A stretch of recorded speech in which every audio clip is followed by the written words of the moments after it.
banyak sekarang ya tempat peribadatan itu yang hampir mirip dengan diskotik.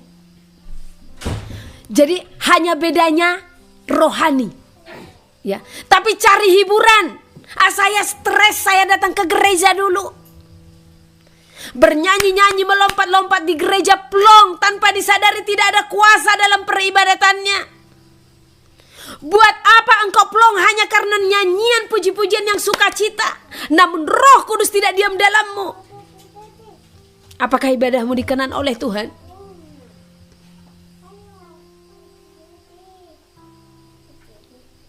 Karena banyak lagu-lagu yang menarik orang untuk melompat-lompat tapi tanpa disadari. Apakah di saat engkau menari-nari, melompat-lompat untuk Tuhan, atau bahkan untuk menyenangkan dirimu, untuk menyenangkan dagingmu tadi yang lagi stres?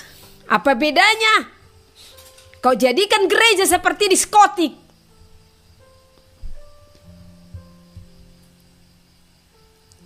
Elohim merindukan worship leader yang benar-benar memimpin puji-pujian dengan dipenuhi oleh Roh Kudus. Bukan memancing orang bernyanyi, tetapi mengajak orang menyembah. Menyembah dan bernyanyi itu berbeda. Kalau engkau latihan hanya untuk vokal suaramu, kalau engkau latihan hanya untuk gayamu di altar di saat peribadatan, salah. Coba pikirkan, engkau tampil di altar untuk siapa? Untuk Tuhankah atau untuk manusia? Kalau untuk Tuhan, jangan batasi waktu. Saya sekarang malas diundang ke gereja-gereja. Kenapa? Belum puas Roh Kudus berbicara. Selalu seperti itu pendetanya. Kadang hati ini mau menangis. Karena sebenarnya di saat Elohim hendak berfirman, gak cukup 30 menit. Kalau sudah benar-benar ya, ada kalanya hanya 10 menit.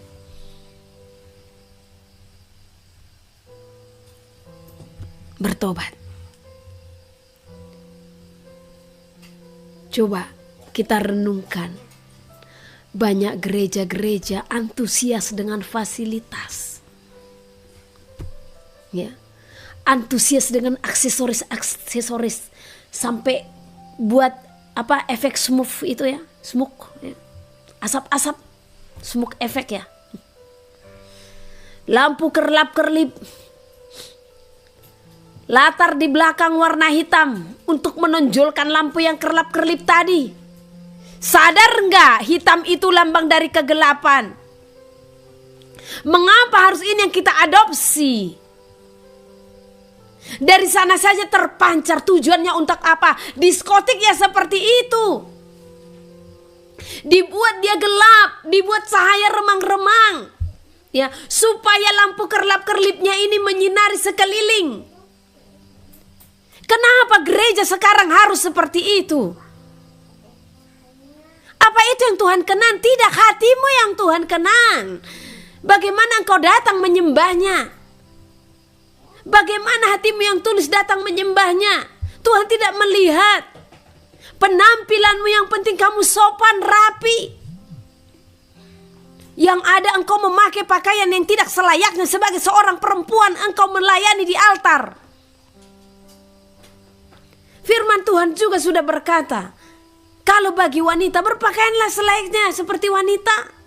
Jangan engkau memakai pakaian seperti laki-laki.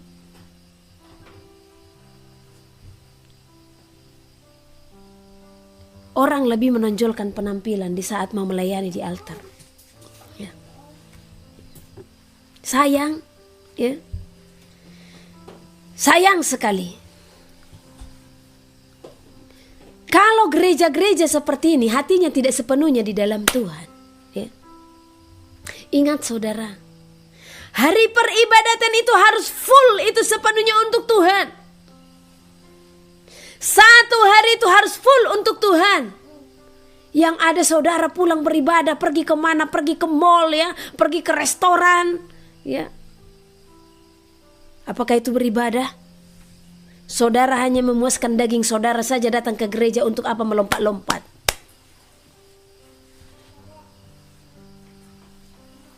Satu jam itu saudara berikan, datang kepada Tuhan untuk apa? Mengungkapkan unek-unek. Berjam-jam berikutnya apa? Untuk dunia. Kita munafik di depan Tuhan. Tanpa disadari, orang-orang yang seperti inilah yang mempermainkan hati Tuhan. Untuk apa saudara beribadah? Kalau satu hari itu saudara pun pergi jalan-jalan, saudara pun kemana-mana. Karena bukankah Tuhan berfirman? Ya. 1 hari lamanya, 6 hari lamanya engkau melakukan pekerjaanmu, tetapi 1 hari itu penuh, full untuk Tuhan. Jadi sadari, hari peribadatan yang kamu berikan untuk Tuhan, sudahkah engkau berikan untuk Tuhan? Atau 1 jam di gereja, selebihnya jalan-jalan. Oh, durhakanya kita di hadapan Tuhan. Bagaimana Elohim tidak murka dengan dunia ini, ya. Mari kita buka dari Amos pasal yang ke-5. Ayat 21 sampai 24.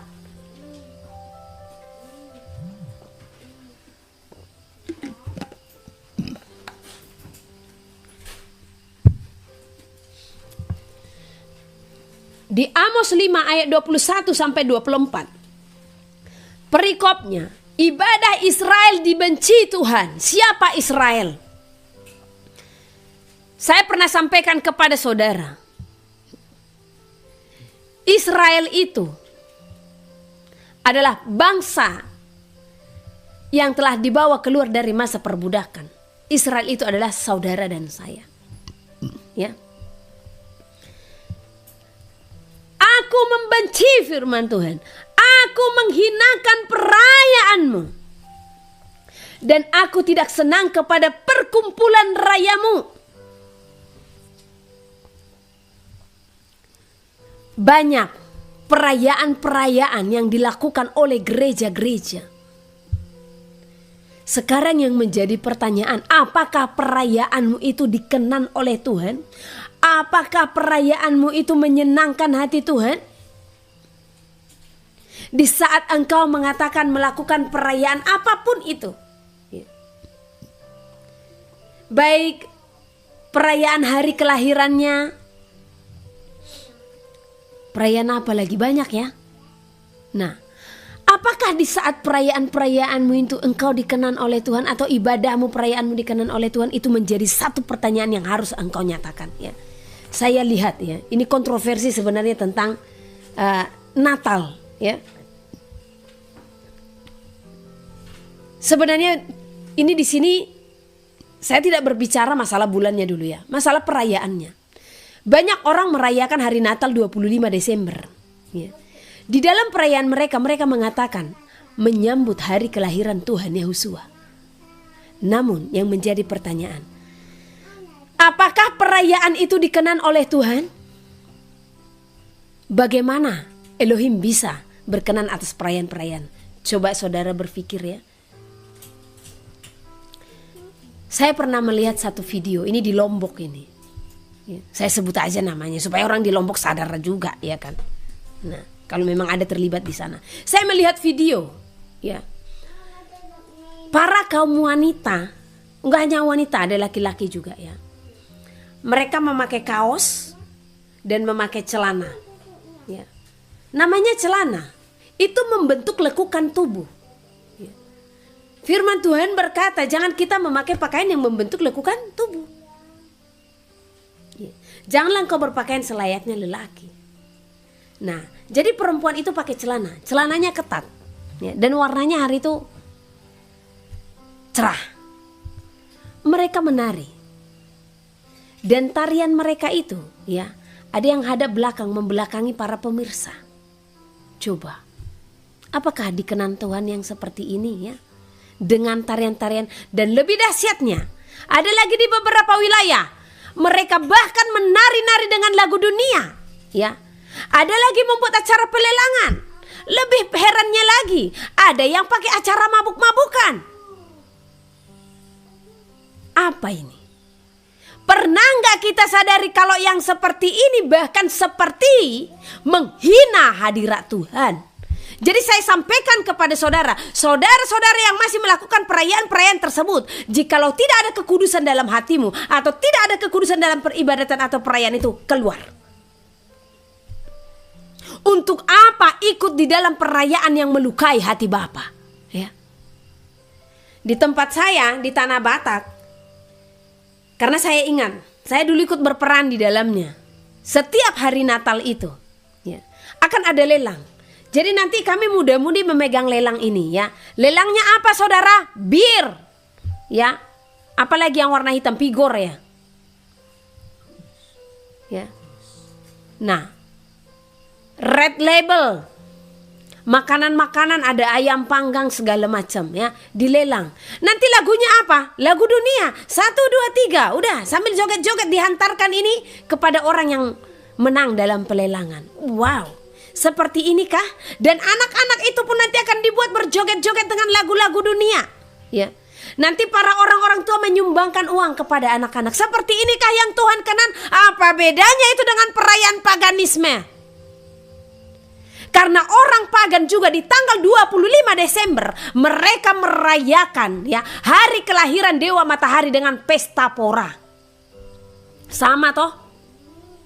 Tahu kaum pagan itu apa? Penyembah dewa-dewa. Karena sesungguhnya tanggal itu pun diadopsi dari sana. Jadi perhatikan perayaan yang engkau adakan, ya. Perhatikan juga ibadah yang engkau ikuti, persekutuan yang engkau ikuti. Di sini Elohim berfirman kepada orang Israel, "Aku membenci, aku menghinakan perayaanmu, dan aku tidak senang kepada perkumpulan rayamu. Sungguh, apabila kamu mempersembahkan kepadaku korban-korban bakaran dan korban-korban sajianmu, aku tidak suka," kata Tuhan. "Dan korban keselamatanmu berupa ternak tambun, aku tidak mau pandang.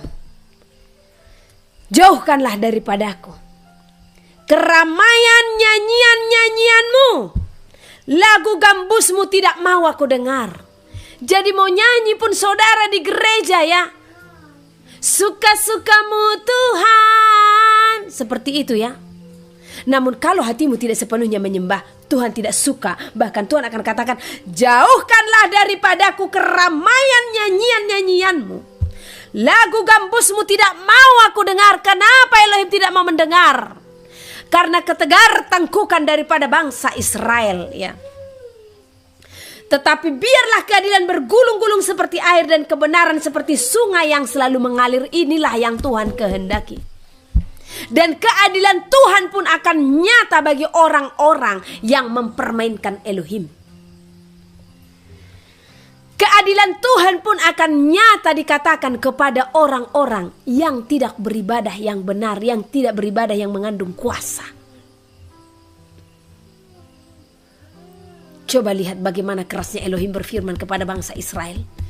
Tuhan tidak suka dengan nyanyian-nyanyiannya. Tuhan tidak suka dengan perayaan-perayaannya, ya. Dan Tuhan tidak suka dengan korban-korban bakaran. Oh, banyak di gereja-gereja sekarang, ya. Hanya untuk menunjukkan muka saja, hanya untuk menunjukkan wajah saja. Di saat ada pembangunan-pembangunan dari saya sekian, ya, yang hanya menonjolkan persembahan-persembahan ini. Apakah Elohim berkenan dengan persembahanmu? Yang Elohim mau, biarlah kiranya persembahan kita itu menjadi korban yang hangus di hadapan Tuhan. Untuk menjadi korban yang hangus itu harus ada ketulusan, ya. Harus ada ketulusan hati. Harus ada perubahan di dalam karakter. Kalau dalam peribadatanmu tidak ada pembaharuan hidup, bagaimana Tuhan berkenan dengan persembahan-persembahan? Mau berapapun persepuluhanmu kau hantarkan ke bait suci, apakah Tuhan berkenan? Jangan kamu menyogok Tuhan dengan persembahan persepuluhanmu. Bukan materi ini yang Tuhan inginkan persepuluhan darimu, tetapi bagaimana engkau memberikan hidupmu kepada Tuhan. Itu persepuluhan yang benar. Ya. Karena gereja-gereja juga banyak yang serakah, mengkhotbahkan persepuluhan hanya karena uangnya saja. Tetapi saya sampaikan di sini, korban persepuluhanmu itu yang paling nyata adalah hatimu, hidupmu yang benar-benar tulus di hadapan Tuhan. Coba hitung, dalam satu hari, adakah 1/10 engkau berikan waktumu kepada Tuhan? Ya? Bukan berbicara uang saudara yang saudara hantarkan ke gereja. Jadi Tuhan tidak berkenan dengan persembahan-persembahan orang-orang yang tidak ada perubahan karakter, yang tidak ada perubahan hidup. Ya. Mau 1 miliar pun engkau berikan persembahanmu ke gereja. Ya. Namun kalau tidak ada perubahan karakter dalam hidupmu, engkau tidak dikenan olehnya. Tetapi 1.000 rupiah pun yang engkau miliki, namun hatimu benar-benar tulus kepada Tuhan, maka itulah yang dikenan oleh Elohim. Ya. Karena banyak orang hanya menunjukkan muka memberikan persembahan. Ya. Apalagi gereja-gereja ya, sangat rajin ini. Persepuluhan dari keluarga si ini sekian, persepuluhan dari keluarga sini sekian. Ngapain dipampang-pampangkan seperti itu? Itu rahasia seseorang itu kepada Tuhan. Ya. Tapi banyak tujuan gereja supaya apa? Keluarga yang lain juga supaya taat persepuluhan ini, supaya nggak absen. Atau keluarga yang lain supaya berlomba, masa sih itu persepuluhannya 500.000, aku kan pencarianku lebih tinggi, dia kasih 600.000, berlomba-lomba. Ya. Apakah rupiahmu yang dikenan oleh Tuhan? Tidak. Hidupmu ini, ketulusan hatimu datang kepada Tuhan. Karena di saat engkau tulus datang kepada Tuhan, engkau memberikan korban-korban tadi, maka itu berkenan di hadapan Tuhan, maka berlimpah akan Tuhan berikan daripadamu. Engkau pun akan dijauhkan dari belalang-belalang pelahap. Ya. Namun kalau engkau memberikan persepuluhanmu ini, supaya aku dijauhkan dari belalang pelahap, supaya berkat-berkatku tetap, supaya berkatku berlimpah, kuberikanlah kepada gereja. Kalau itu motivasi saudara datang kepada Tuhan memberikan persembahan persepuluhan, maka percaya Tuhan tidak berkenan. Ya. Kesusahan demi kesusahan pun akan nyata. Tetapi kesusahan yang nyata bukan di saat engkau susah memperoleh ekonomi. Bukan. Mungkin ekonomi akan gampang kau peroleh, tetapi kesusahanmu untuk mencapai destiny, satu ujian saja sulit engkau lewati. Itu. Ya. Ujian kemarahan, ujian ketersinggungan, ujian kegeraman itu sulit engkau lewati. Nah itu tidak ada kemajuan. Ya. Itu yang menjadi belalang pelahap dalam diri saudara. Bukan terhalangnya berkat-berkat finansial ini, ya. Oh, iblis pun bisa menawarkan kepadamu hal-hal finansial, ya. Jangankan sama saudara dan saya, sama Tuhan Yahushua saja ditawarkan kerajaan dunia, ya. Dan iblis juga bisa menina-bobokan saudara. Dengan apa? Iblis lihat, motivasinya ini datang ke gereja memberikan persepuluhan supaya berkatnya berlimpah. Oke, dia telepon kawannya, hai Legion, udah kasih aja hartanya banyak-banyak, ya. Tapi di saat dia teruji dalam hal karakter pemarah, dia tidak lolos. Berkatnya tetap berjalan sehingga dia lupa diri. Ya, lupa diri. Kenapa saya katakan demikian? Tanpa disadari, karena berkat-berkatnya atau karena uang-uang yang berjalan tadi, ya, dia merasa Elohim itu berkenan atas hidupnya. Jadi di saat dia marah kepada seseorang, di saat dia benci kepada seseorang, dia merasa Tuhan masih berkenan atas hidupnya. Tanpa disadari, iblis pun bisa bekerja melalui uang-uang ini, saudara. Ya, harus tulus. Kalau tidak ada ketulusan sama aja. Di saat memberi juga kalau engkau tidak ada ketulusan sama saja. Ya. Beberapa waktu lalu kami teruji dengan hal ketulusan. Ya. Kadang saudara-saudara yang memberkati, kadang saya bingung. Ya. Kenapa sih kalau memberkati itu harus mengungkit-ungkit berkat yang diberikan? Itu karena apa? Saudara merasa apa yang saudara berikan itu adalah milik saudara. Saya sampaikan kepada saudara, siapapun saudara yang memberkati sesamamu, baik pun tim ini ataupun sesamamu manusia engkau berkati, jangan pernah merasa itu uangmu. Karena Elohim tidak akan mengembalikannya kepadamu. Ya. Sekalipun orang itu menyakitkanmu, jangan pernah menyesali apa yang sudah pernah engkau korbankan. Ya.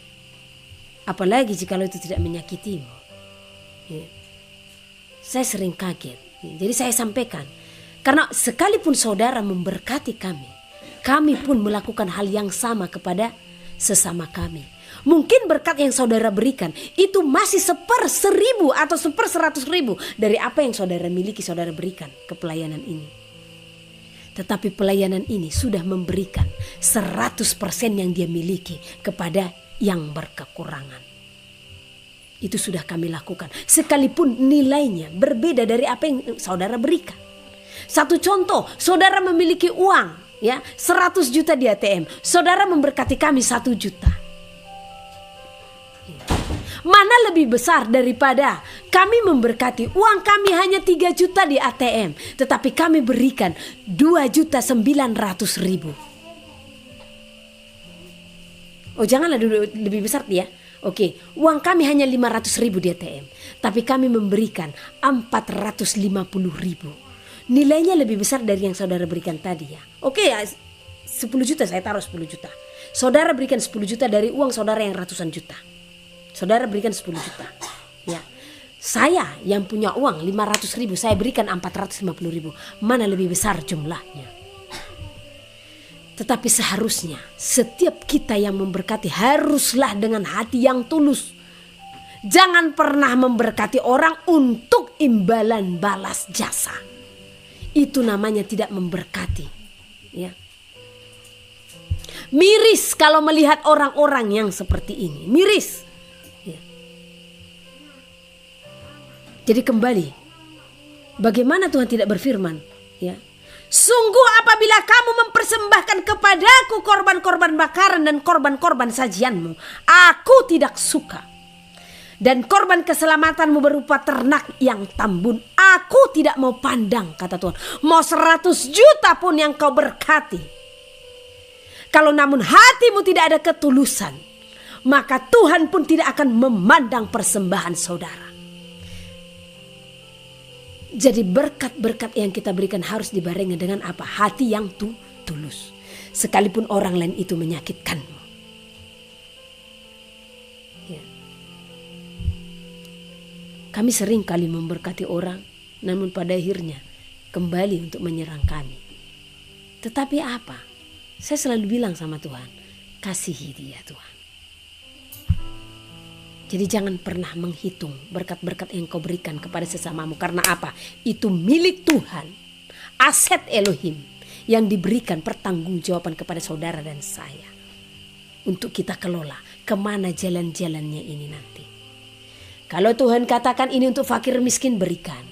Kalau Tuhan katakan ini untuk janda-janda, berikan. Kalau Tuhan katakan ini untuk pembangunan gereja, berikan. Kenapa kita harus menghitung? Dengan perkataan-perkataan kita untuk menyinggung-nyinggung berkat tersebut dengan mengharapkan kita untuk berbalas jasa. Ya. Hati-hati dengan berkat. Ya. Jadi saya sampaikan bagi saudara-saudara yang mau memberkati siapapun, ya, baik pelayanan ini pun yang saudara berkati, tetaplah di dalam ketulusan hati. Ya, tetap dalam ketulusan hati supaya itu ada faedahnya bagi saudara dan saya, supaya itu menjadi berkat yang tetap. Ya. Nah, kita kembali ke Amos tadi. Jadi jangan kita pernah merasa ada ibadah kita itu selalu dikenan oleh Tuhan. Banyak ibadah yang dibenci oleh Tuhan. Ingat, ibadah yang bagaimana? Di saat kita katakan kita bersekutu kepada Tuhan, di saat kita katakan kita beribadah kepada Tuhan, tetapi kita tidak bisa mengekang lidah. Ya. Mari kita buka dulu dari Yakobus. Yakobus pasal pertama ayat yang ke-26. Yakobus. Ini Alkitabnya masih lengket banget.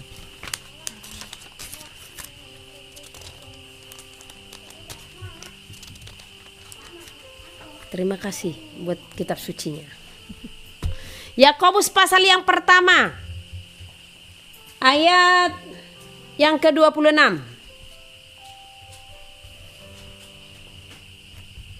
Jikalau ada seorang menganggap dirinya beribadah, tetapi tidak mengekang lidahnya, ia menipu dirinya sendiri, maka sia-sialah ibadahnya. Yang seperti ini yang dibenci oleh Elohim.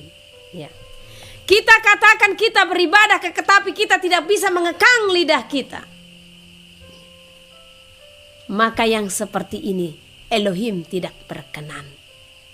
Ya. Asal ngomong saja, asal bunyi saja. Di sini dikatakan ya, ia menipu dirinya sendiri. Siapa? Orang-orang yang menganggap dirinya beribadah tetapi tidak mengekang lidahnya. Ia menipu diri sendiri, maka sia-sialah ibadahnya.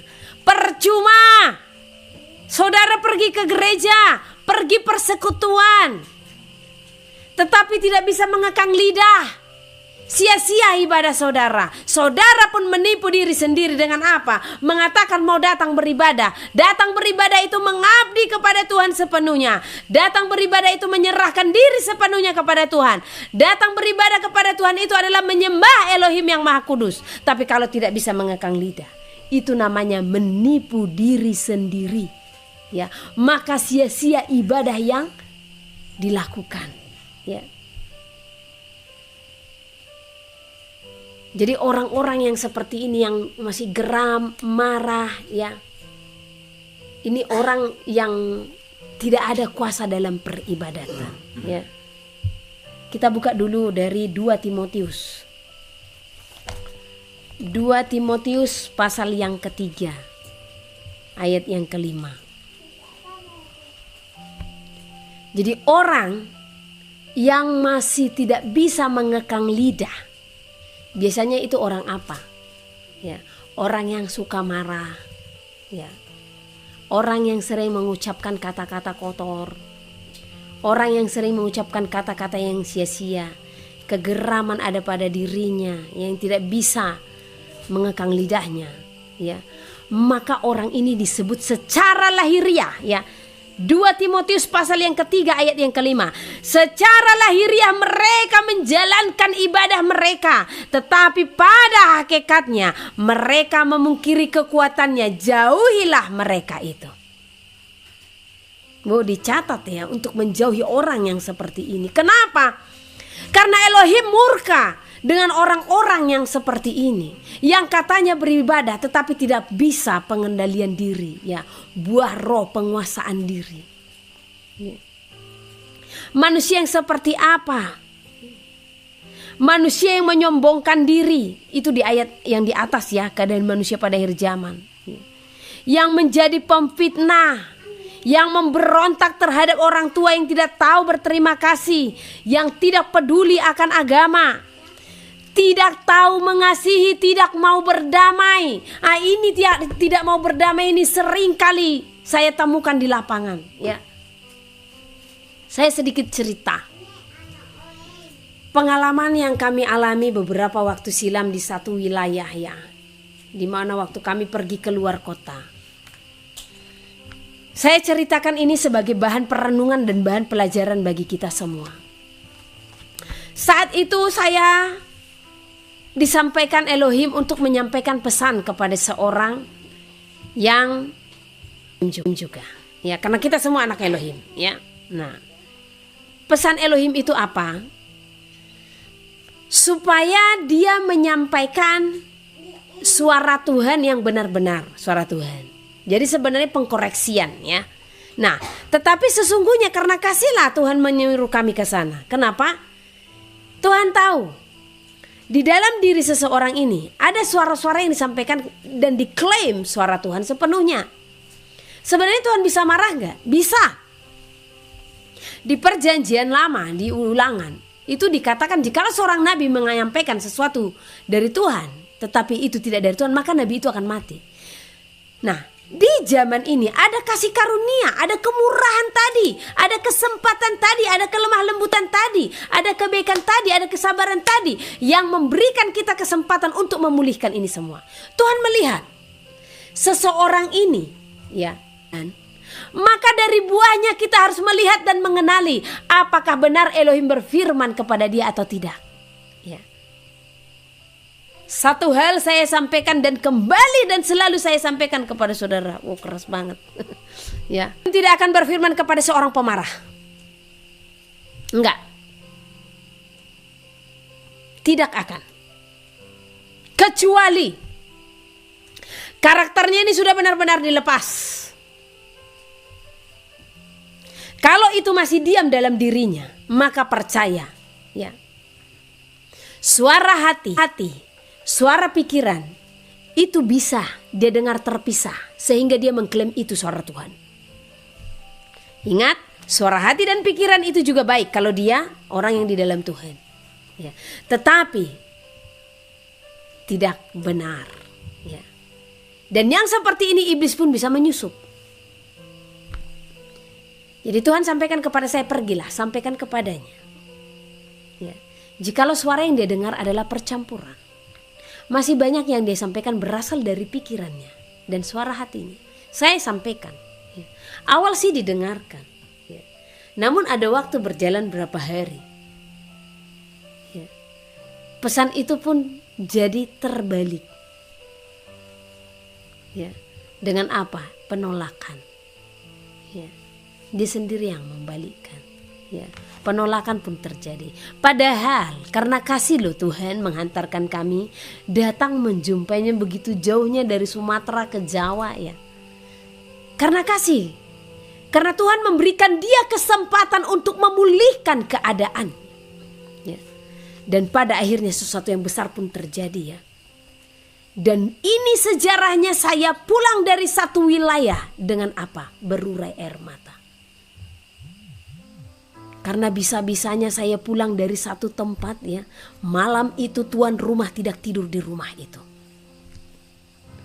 Tapi saya hanya bilang sama Tuhan, Bapak, seharusnya saya yang sakit hati, tetapi entah kenapa belas kasih yang kau taruhkan di dalam hati ini. Ya. Sampai saya pulang, saya tetap merangkul. Ya. Saya tetap berusaha supaya seseorang ini di saat diberi teguran tidak tawar hati. Karena firman Tuhan berkata, janganlah tawar hatimu. Di saat Tuhan berfirman, di saat diberikan teguran, jangan tawar hati. Amsal pasal 27. Janganlah memuji diri karena esok hari, karena engkau tidak tahu apa yang akan terjadi hari itu. Biarlah orang lain memuji engkau, dan bukan mulutmu, orang yang tidak kau kenal, dan bukan bibirmu sendiri. Batu adalah berat, dan pasir pun ada beratnya, tetapi lebih berat dari kedua-duanya adalah sakit hati terhadap orang bodoh. Panas hati kejam dan murka melanda, tetapi siapa dapat tahan terhadap cemburu? Lebih baik teguran yang nyata-nyata daripada kasih yang tersembunyi.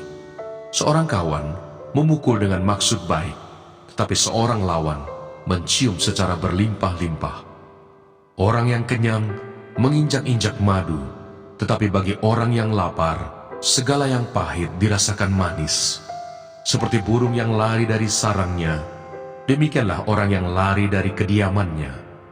Minyak dan wangi-wangian menyukakan hati, tetapi penderitaan merobek jiwa. Jangan kau tinggalkan temanmu dan teman ayahmu. Jangan datang di rumah saudaramu pada waktu engkau malam. Lebih baik tetangga yang dekat daripada saudara yang jauh. Anakku, hendaklah engkau bijak, sukakanlah hatiku, supaya aku dapat menjawab orang yang mencela aku. Kalau orang bijak melihat malapetaka, bersembunyilah ia. Tetapi orang yang tak berpengalaman berjalan terus, lalu kena celaka. Ambillah pakaian orang yang menanggung orang lain, dan tahanlah dia sebagai sandera ganti orang asing. Siapa pagi-pagi sekali memberi selamat dengan suara nyaring, hal itu akan dianggap sebagai kutuk baginya. Seorang istri yang suka bertengkar serupa dengan tiris yang tidak henti-hentinya menitik pada waktu hujan. Siapa menahannya menahan angin, dan tangan kanannya menggenggam minyak. Besi menajamkan besi, orang menajamkan sesamanya. Siapa memelihara pohon ara akan memakan buahnya, dan siapa menjaga tuannya akan dihormati. Seperti air mencerminkan wajah, demikianlah hati manusia mencerminkan manusia itu. Dunia orang mati dan kebinasaan tak akan puas. Demikianlah mata manusia tak akan puas. Kui untuk melebur perak dan perapian untuk melebur emas, dan orang dinilai menurut pujian yang diberikan kepadanya. Sekalipun engkau menumbuk orang bodoh dalam lesung, dengan alu bersama-sama gandum, kebodohannya tidak akan lenyap daripadanya. Kenalah baik-baik keadaan kambing dombamu, perhatikanlah kawanan hewanmu, karena harta benda tidaklah abadi. Apakah mahkota tetap turun-temurun? Kalau rumput menghilang dan tunas muda nampak dan rumput gunung dikumpulkan, maka engkau mempunyai domba-domba muda untuk pakaianmu dan kambing-kambing jantan untuk pembeli ladang. Pula cukup susu kambing untuk makananmu dan makanan keluargamu, dan untuk penghidupan pelayan-pelayanmu perempuan. Amsal pasal 28. Orang fasik lari, walaupun tidak ada yang mengejarnya, tetapi orang benar merasa aman seperti singa muda. Karena pemberontakan negeri, banyaklah penguasa-penguasanya, tetapi karena orang yang berpengertian dan berpengetahuan, tetaplah hukum. Orang miskin yang menindas, orang-orang yang lemah, adalah seperti hujan deras, tetapi tidak memberi makanan. Orang yang mengabaikan hukum memuji orang fasik, tetapi orang yang berpegang pada hukum menentangnya. Orang yang jahat tidak mengerti keadilan, tetapi orang yang mencari Tuhan mengerti segala sesuatu. Lebih baik orang miskin yang bersih kelakuannya daripada orang yang berliku-liku jalannya, sekalipun ia kaya. Orang yang memelihara hukum adalah anak yang berpengertian, tetapi orang yang bergaul dengan pelahap mempermalukan ayahnya. Orang yang memperbanyak hartanya dengan riba dan bunga uang, mengumpulkan itu untuk orang-orang yang mempunyai belas kasihan kepada orang-orang lemah. Siapa memalingkan telinganya untuk tidak mendengarkan hukum, juga doanya adalah kekejian. Siapa menyesatkan orang jujur ke jalan yang jahat, akan jatuh ke dalam lubangnya sendiri. Tetapi orang-orang yang tak bercela akan mewarisi kebahagiaan. Orang kaya menganggap dirinya bijak, tetapi orang miskin yang berpengertian mengenal dia. Jika orang benar menang, banyaklah pujian orang. Tetapi jika orang fasik mendapat kekuasaan, orang menyembunyikan diri. Siapa menyembunyikan pelanggarannya tidak akan beruntung, tetapi siapa mengakuinya dan meninggalkannya akan disayangi. Berbahagialah orang yang senantiasa takut akan Tuhan, tetapi orang yang mengeraskan hatinya akan jatuh ke dalam malapetaka. Seperti singa yang meraung atau beruang yang menyerbu, demikianlah orang fasik yang memerintah rakyat yang lemah. Seorang pemimpin yang tidak mempunyai pengertian, keras penindasannya, tetapi orang yang membenci laba yang tidak halal memperpanjang umurnya. Orang yang menanggung darah orang lain akan lari sampai ke liang kubur. Janganlah engkau menahannya.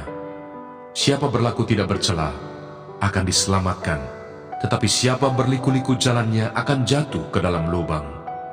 Siapa mengerjakan tanahnya akan kenyang dengan makanan, tapi siapa mengejar barang yang sia-sia akan kenyang dengan kemiskinan.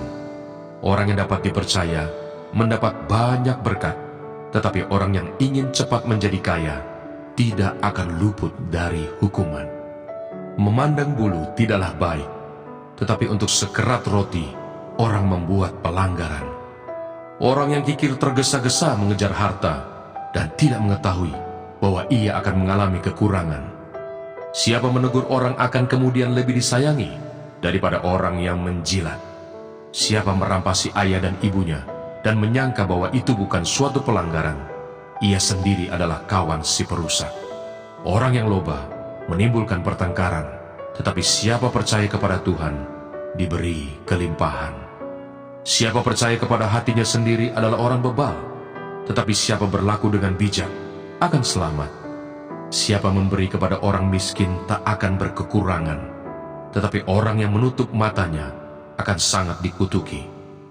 Jika orang fasik mendapat kekuasaan, orang menyembunyikan diri, tetapi jika mereka binasa, bertambahlah jumlah orang benar. Amsal pasal 29. Siapa bersih tegang leher, walaupun telah mendapat teguran, akan sekonyong-konyong diremukkan tanpa dapat dipulihkan lagi. Jika orang benar bertambah, bersukacitalah rakyat. Tetapi jika orang fasik memerintah, berkeluh kesahlah rakyat. Orang yang mencintai hikmat menggembirakan ayahnya, tetapi siapa yang bergaul dengan pelacur memboroskan harta. Dengan keadilan seorang raja menegakkan negerinya, tetapi orang yang memungut banyak pajak meruntuhkannya. Orang yang menjilat sesamanya membentangkan jerat di depan kakinya. Orang yang jahat terjerat oleh pelanggarannya, tetapi orang benar akan bersorak dan bersukacita. Orang benar mengetahui hak orang lemah, tetapi orang fasik tidak mengertinya. Pencemooh mengacaukan kota, tetapi orang bijak meredakan amarah. Jika orang bijak berperkara dengan orang bodoh ini mengamuk dan tertawa, sehingga tak ada ketenangan. Orang yang haus akan darah membenci orang saleh, tetapi orang yang jujur mencari keselamatannya. Orang bebal melampiaskan seluruh amarahnya, tetapi orang bijak akhirnya meredakannya. Kalau pemerintah memperhatikan kebohongan, semua pegawainya menjadi fasik. Si miskin dan si penindas bertemu, dan Tuhan membuat mata kedua orang itu bersinar. Raja yang menghakimi orang lemah dengan adil, tahtanya tetap kokoh untuk selama-lamanya. Tongkat dan teguran mendatangkan hikmat, tetapi anak yang dibiarkan mempermalukan ibunya. Jika orang fasik bertambah, bertambahlah pula pelanggaran, tetapi orang benar akan melihat keruntuhan mereka. Didiklah anakmu, maka ia akan memberikan ketentraman kepadamu dan mendatangkan sukacita kepadamu. Bila tidak ada wahyu, menjadi liarlah rakyat. Berbagailah orang yang berpegang pada hukum. Dengan kata-kata saja seorang hamba tidak dapat diajari, sebab walaupun ia mengerti, namun ia tidak mengindahkannya. Kau lihat orang yang cepat dengan kata-katanya. Harapan lebih banyak bagi orang bebal daripada bagi orang itu. Siapa memanjakan hambanya sejak muda, akhirnya menjadikan dia keras kepala. Si pemarah menimbulkan pertengkaran, dan orang yang lekas gusar banyak pelanggarannya. Keangkuhan merendahkan orang, tetapi orang yang rendah hati menerima pujian. Siapa menerima bagian dari pencuri, membenci dirinya. Didengarnya kutuk, tetapi tidak diberitahukannya. Takut kepada orang mendatangkan jerat, tetapi siapa percaya kepada Tuhan, dilindungi. Banyak orang mencari muka pada pemerintah, tetapi dari Tuhan orang menerima keadilan. Orang bodoh adalah kekejian bagi orang benar. Orang yang jujur jalannya adalah kekejian bagi orang fasik.